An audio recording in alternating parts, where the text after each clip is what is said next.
नमस्कार मित्रों, मैं आपका मित्र कवि अमर अद्वितीय मथुरा से आज आपके सम्मुख एक विचार विमर्श रख रहा हूं, जिसका मूल विषय है हिंदी काव्य शास्त्र की नई विधा सजल।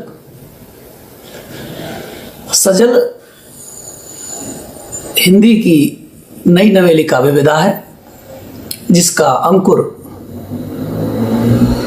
इस एक दशक के अंदर ही जन्मा है। वस्तुतः अनेक हिंदी में गजल कहने वाले पुराने शायर और कवि इस प्रयास में रहे कि उनकी गज़लों को जो हिंदी में गज़ल लिखते हैं उनको पूरी मान्यता नहीं मिलती गज़लगोई में। यह द्वंद्व बहुत दिनों से बहुत बड़े बड़े शायरों और कवियों के मन में रहा। महान गज़लकार, गज़ल सम्राट दुष्यंत कुमार भी इससे अछूते न रहे। इस क्रम में मथुरा स्थापित एक सजल सर्जना समिति बहुत विशेष योगदान दे रही है। सर्वप्रथम मैं चर्चा करूंगा सजल सर्जना समिति मथुरा के बारे में और उसके अध्यक्ष और प्रणेता, सजल विधा के प्रणेता डॉक्टर अनिल गहलोत जी के बारे में। अनिल गहलोत जी का नाम हिंदी काव्य शास्त्रियों के लिए या कवि और शायरों के लिए नया नहीं है। वे पिछले कई दशकों से हिंदी भाषा की हिंदी काव्य द्वारा सेवा कर रहे हैं, जो अभूतपूर्व कार्य है। उन्होंने अनेक पुस्तकें और एक महाकाव्य भी लिखा है, रामांजलि। इन सब के साथ उनके मन में बहुत दिन से यह प्रयास था कि हिंदी में गज़ल लिखने वाले और सुनने वाले लोगों के लिए एक अपनी हिंदी भाषा की, एक हिंदी के व्याकरण के साथ एक विधा होनी चाहिए। उस संदर्भ में उनका प्रयास, जो कि कई वर्षों से या दशकों से मन में उबाल ले रहा था, वर्ष 2015-16 आते आते एक रूपरेखा ले पड़ा। यही वह समय था जब उन्होंने अपने कुछ मन मिलने वाले कवियों और शायर कहे जाने वाले लोगों से मिलकर इस बात को आगे बढ़ाया और सजल सर्जना समिति, जिसका कि मुख्य कार्यालय मथुरा में है, की स्थापना की। इसके बाद उन्होंने मुड़कर नहीं देखा। अनेक साथी उनसे जुड़ते चले गए। अनेक विद्वान जो पूर्व में ही स्थापित थे, उन्होंने भी इस बात को सराहा, जैसे कि गोपाल दास नीरज जी, सोम ठाकुर जी आदि अनेक ऐसे नाम हैं जिन्होंने उनके इस कदम को सराहा कि सजल नाम की विधा को स्थापित करते हुए, उसका व्याकरण निश्चित करते हुए उसको आगे बढ़ाया जाए। उस पर निश्चित रूप से एक प्रोग्राम, एक कार्यक्रम की तरह उस पर कार्य किया जाए। इस क्रम में उन्होंने अन्य साथियों के साथ मिलकर बहुत कार्य किया, जिसमें मध्य प्रदेश और छत्तीसगढ़ के कई साथी, उत्तर प्रदेश, मध्य प्रदेश, छत्तीसगढ़, दिल्ली आदि के अनेक वयोवृद्ध और काव्य में स्थापित कवियों ने, लेखकों ने उनका साथ दिया। इन सब पर बातें होती रहेंगी। आगे भी आने वाली श्रृंखला में मैं इन बिंदुओं को गहराई में छूऊंगा और आप लोगों के सम्मुख रखूंगा।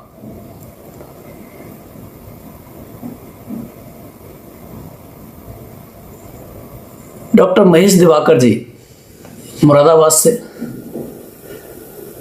पिछले कुछ वर्षों से सजल के कार्य से जुड़े और उन्होंने विशेष योगदान देते हुए कई पुस्तकें और संग्रह निकाले। मुख्यतः उनका जोर रहा कि सजल के स्थापना के लिए सिर्फ सजलें लिखना या पुस्तकें सामान्य सजल संग्रह छपवाना नाकाफ़ी है, इससे पूर्ति नहीं होगी। यदि सजल के कार्यक्रम को आगे बढ़ाना है तो सजल के शोध, उसके व्याकरण, उसमें निरंतर सुधार आदि पर रेखांकित करते हुए पुस्तक और ग्रंथ लिखे जाएं। इसी क्रम में वर्ष 2021-22 में इन लोगों ने मिलकर सजल के लिए शोध ग्रंथ भी निकाले। उसी क्रम में वर्ष 2023 में डॉक्टर अनिल गहलोत साहब ने एक पुस्तक और निकाली जिसका शीर्षक है सजल और सजल का सृजन विज्ञान। सजल और सजल का सृजन विज्ञान, यह पुस्तक मेरे हाथ में है। यह पुस्तक मुझे मथुरा में वार्षिक सजल समारोह में प्राप्त हुई। इसके कुछ अंश मैं आप लोगों के सम्मुख रख रहा हूं। सजल की अवधारणा और उसका उद्भव। सजल क्यों? वस्तुतः सजल विधा उर्दू की गजल विधा के समकक्ष हिंदी में गजल जैसी रचना करने वाले हिंदी कवियों का सम्मानजनक मार्ग प्रशस्त करती है। यह एक ऐसा कथन है जो कि हमको झकझोर देता है कि आप अनेक वर्षों तक हिंदी भाषा में अपनी जो भी भाषा है, जो क्षेत्रीय भाषा भी हो सकती है, जैसे ब्रज भाषा, बुंदेलखंडी, अवधी आदि, मैथिली, उनमें भी यदि आप सजल लिख रहे हैं तो उसका व्याकरण विदेशी भाषाओं, उर्दू, फारसी जैसी भाषाओं पर क्यों निर्भर रहे? तो डॉक्टर अनिल गहलोत साहब लिखते हैं कि उर्दू गजल की भावोत्पल भाषा शैली, कहन की उपचार वक्रता तथा उसकी तरलता और सजलता से आकर्षित होकर विगत 50 वर्षों से हिंदी कवियों में गजल लिखने की तीव्र होड़ सी लगी हुई है। अधिकांश हिंदी कवियों के द्वारा उनको उर्दू गजल के व्याकरण का ज्ञान न होने के कारण अशुद्ध गजलें रची जाती रहीं और उर्दू के गजल विशेषज्ञों द्वारा उनकी गजलों को निरंतर खारिज किया जाता रहा, क्योंकि ये गजलें उर्दू के व्याकरण की बहरों, रुकन और अरकान आदि के अनुसार शुद्ध नहीं हो पाती थी। क्योंकि उर्दू और हिंदी भाषा के व्याकरण में धरती आसमान का अंतर है। इस आलोचना से बचने के लिए तब हिंदी कवियों ने अपनी गजलों को हिंदी गजल, गीत का, मुक्त का, गजल का, तेवरी आदि अनेक नाम दिए जो सर्व स्वीकार न हो सके। यद्यपि ये नाम या ये विधाएं अपने अपने समूहों में खूब सराही नहीं, किंतु सार्वजनिक रूप से गजल का अपना एक स्थान सदैव बना रहा, क्योंकि ये नाम गजल की प्रकृति से अलग थलग थे और उनके शिल्प और सृजन के मानक सुनिश्चित करके हिंदी की एक विधा के रूप में उसका उपस्थापन नहीं किया गया। इसीलिए अभी तक हिंदी गजल नाम की सर्वमान्य गजल नाम से ही अभी तक निरंतर हिंदी गजल संग्रह आते रहे।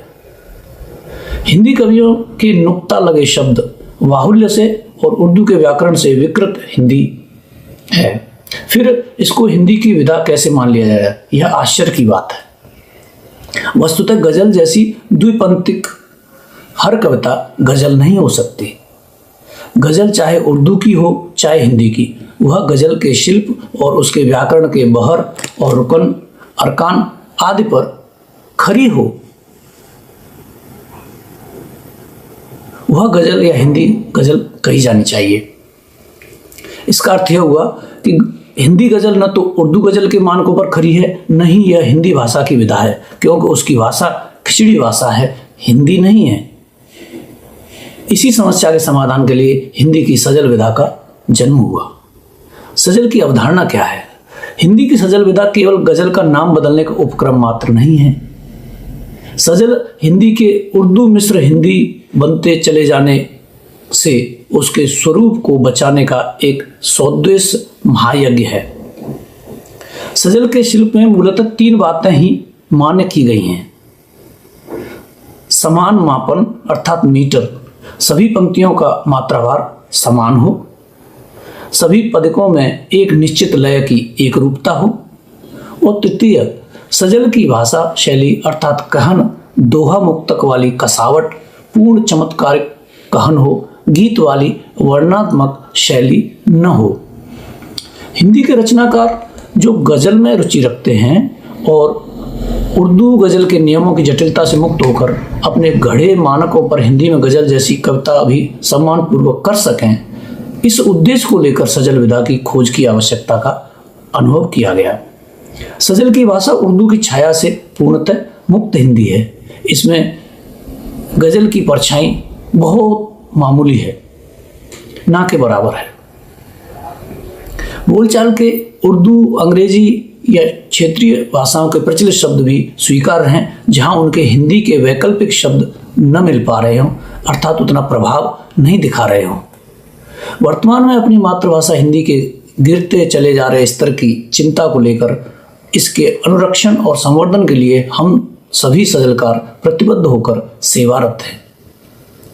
गजल विधा जब से हिंदी में आई तब से हिंदी के रचनाकार अनायास ही उर्दू की ओर मुड़ पड़े और हमको इसका भान ही नहीं हुआ।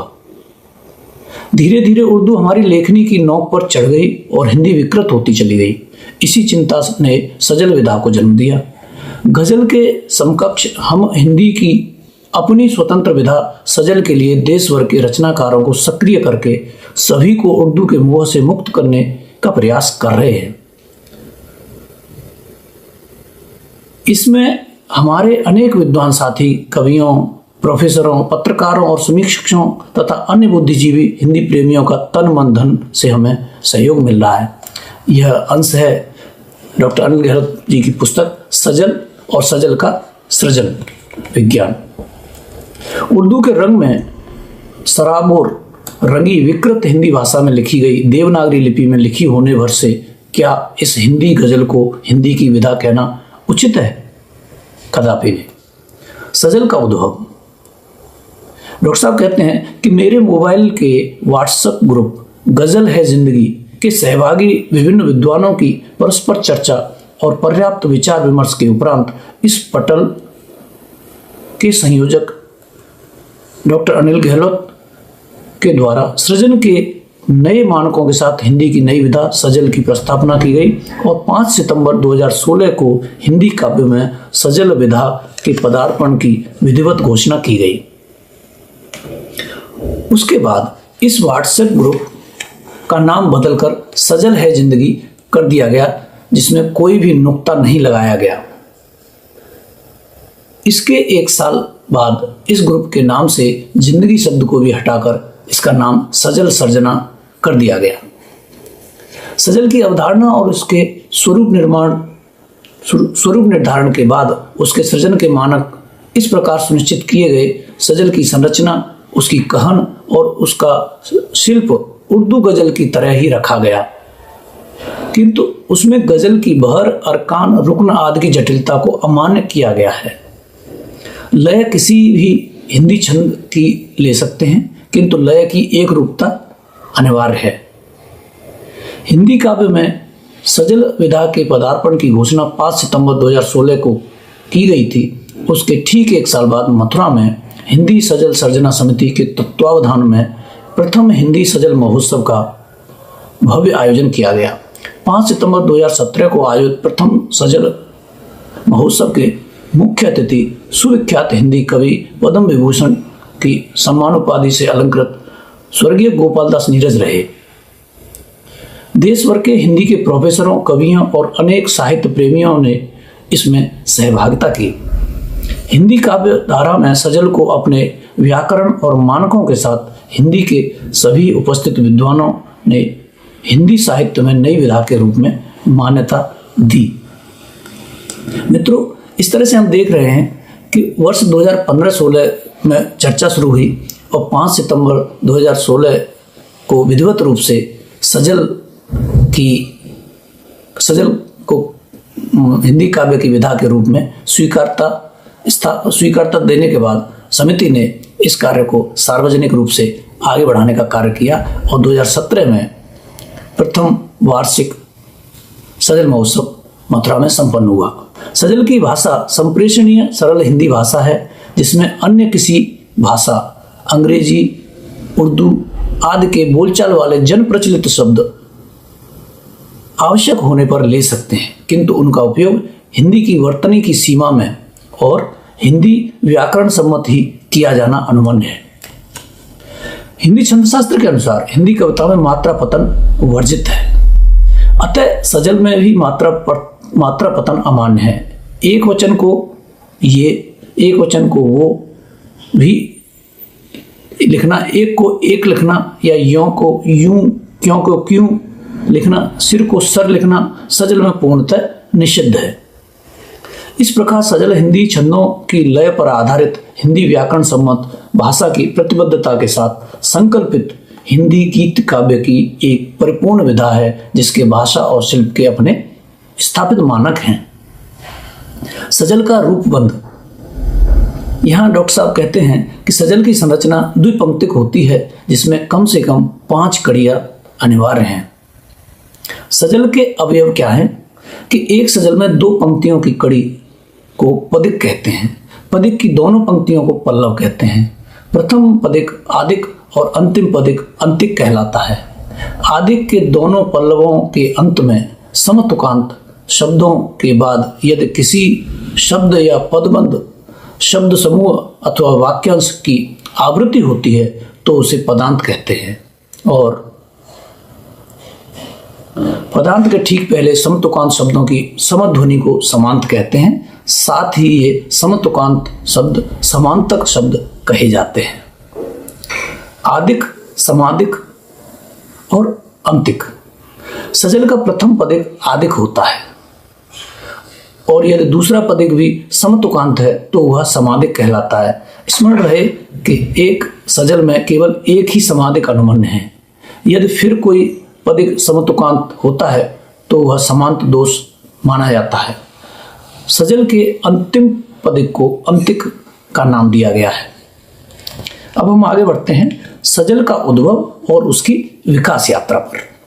इन बिंदुओं पर चर्चा करते हैं। डॉक्टर अनिल गहलोत कहते हैं कि सजल विधा हिंदी गीत काव्य की ऐसी नई विधा है जो उर्दू से आई गजल का विकल्प है। हिंदी की पहचान को बचाना ही इसका प्रयोजन है। वस्तुतः हिंदी वालों ने अपनी हिंदी की अशुद्ध गजल को नए नए नाम देकर उर्दू वालों की आलोचना से प्रयास किया। सबसे पहले विख्यात कवि पद्म विभूषण गोपालदास नीरज जी ने सन 1960 के आसपास गजल को हिंदी नाम गीतिका दिया। उनकी देखा देखी इंदौर के चंद्रसेन विराट जी ने गजल को नया नाम मुक्तिका दिया। इसी क्रम में गजल को तेवरी, गजलिका आदि अनेक हिंदी नाम देकर गजल नाम से छुटकारा पाने के प्रयास किए, किंतु ये सारे कवि गजल का नाम बदलकर नए नामों से लिखते गजल ही रहे। उनमें गजल के अवयवों के नाम वही शेर, मतला, मत्ता, रदीफ, काफिया आदि पल्लवित रहे, फलते फूलते रहे और उनकी भाषा भी वही उर्दू शब्दों में नुक्ता लगे शब्दों वाली और उर्दू व्याकरणबद्ध हिंदी भाषा ही रही। केवल नाम नए नए दिए जाते रहे। इस प्रकार न तो ये नए नाम की स्वीकार नहीं न शुद्ध गजलें लिखी जा सकें। मूल समस्या पर किसी का ध्यान ही नहीं गया कि गजल जैसी कोई विधा हिंदी में है ही नहीं। आप नए नए नामों से जो कविता देवनागरी लिपि में लिख रहे हैं वह उर्दू की अशुद्ध गजलें ही हैं। आप गजल लिख रहे हैं तो गजल का व्याकरण शुद्ध होना चाहिए, केवल नाम बदलने से काम नहीं चलने वाला।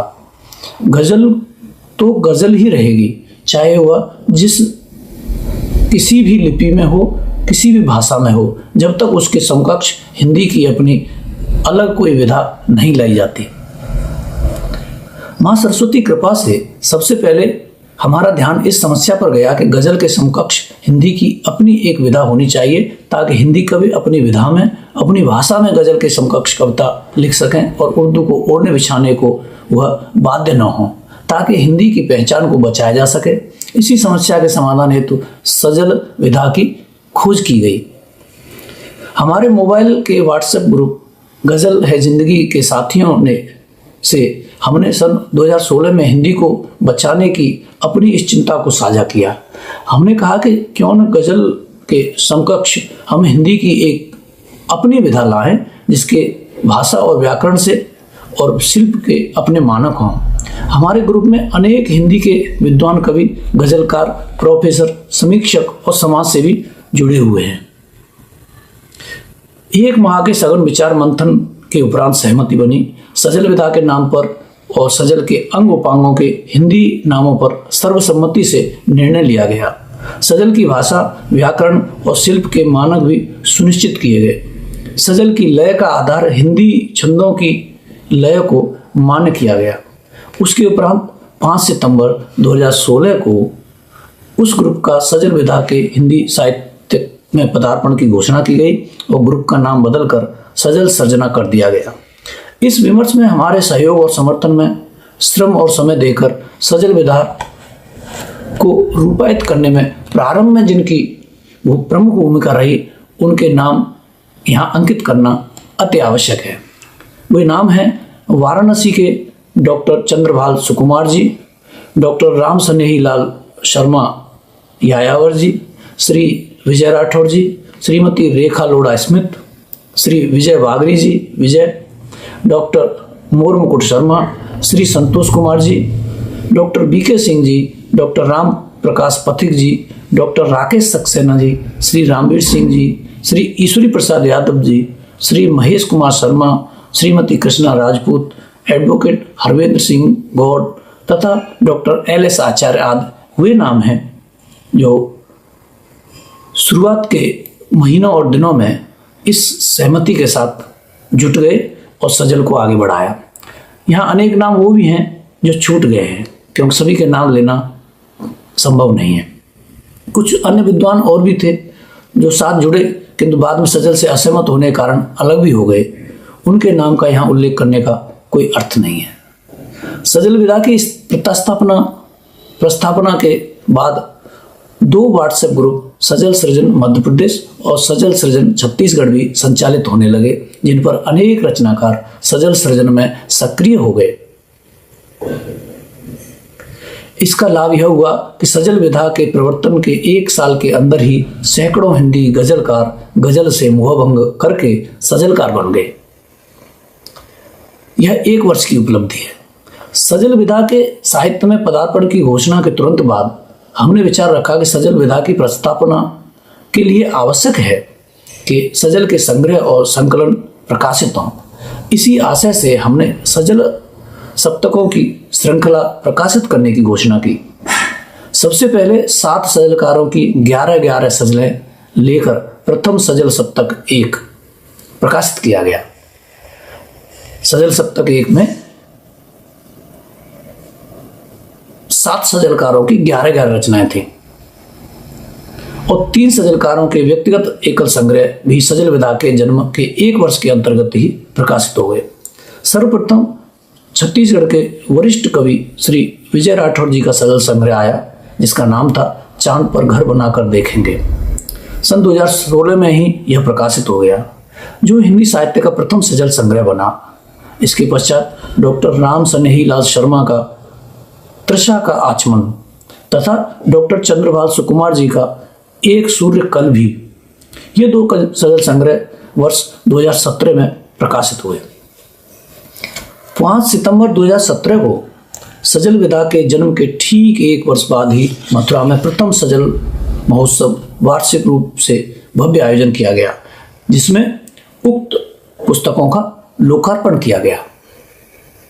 सुविख्यात कविश्रेष्ठ पद्म विभूषण गोपाल दास नीरज जी इस सजल महोत्सव के मुख्य अतिथि थे, जिन्होंने बहुत पहले हिंदी गज़ल को गीत का नाम दिया था, किंतु अब आकर एक विधा के रूप में उन्होंने सजल विधा का समर्थन किया और स्वयं ही अपने द्वारा गज़ल को दिए गए गीत का नाम को असंगत बताया।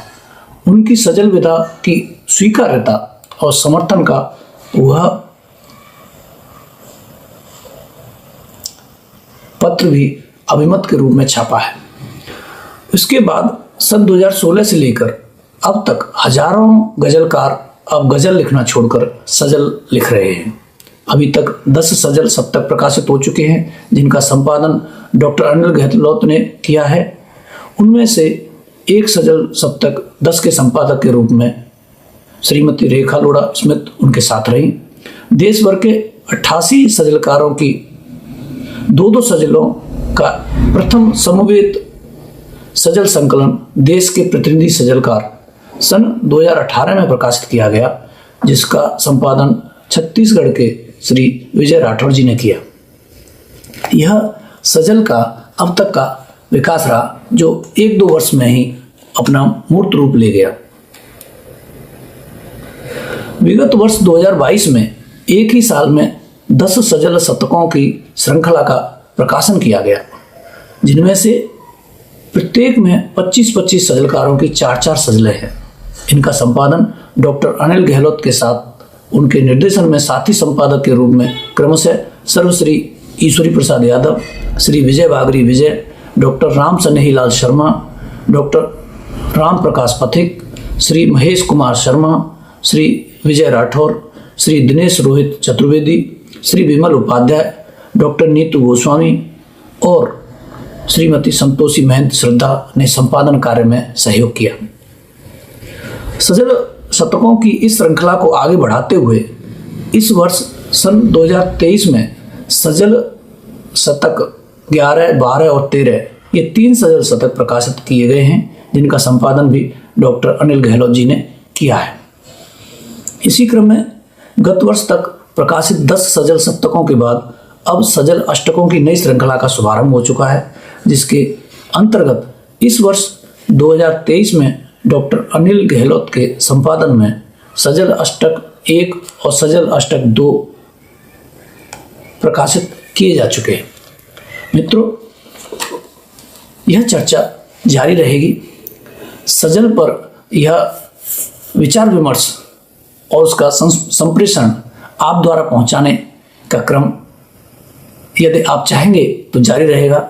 इसके लिए आप मुझे अपने कमेंट से, अपनी टिप्पणियों से, अपनी राय से, अपनी भावना से अवश्य व्यक्त कराएंगे, तभी मैं इस कार्य को सुचारू रूप से आगे मूर्त रूप दे पाऊंगा।